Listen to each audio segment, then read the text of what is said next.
风台伫要来，最近阁是这满大笨蛋开始熟的时阵，农民赶紧去顺，希望降低损失。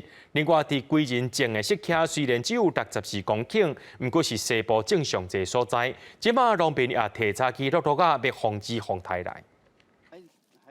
透早农民种着急，无分大细粒，赶紧甲石屉先脱落啊。农民表示，因为拢是挖进石屉要熟的时，为着防止病虫害，才开始脱地啊。不过即摆多数的风台强度一直增加，按算会对台湾南部造成影响。农民因惊心血乌有气，所以提早做防灾措施。 当然，咱也有做1分的准备，就减1分的损失啦。防台做较好，损失当然就会减愈少。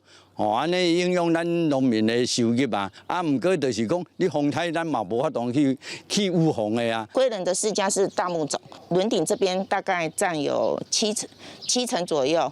然后面积大概是6.2公顷，督促那个农民可以加强防灾的工作。农民除了把石屉脱落啊，万家把每一张石屉树固定好势。归仁是西部上大的石屉产地，产季拄好拄到风台期，农会特别来巡视防灾情形。另外来看麻豆文旦，目前已经8分熟，早花结果的文旦伫咧8月中准备通采收。农民讲文旦上惊风吹，因烦恼透风落雨的落果，所以用锁啊加强固定树基。台内咱会使做的嘛是讲，甲迄较低的文旦，会去割着土的，咱甲伊吐起来。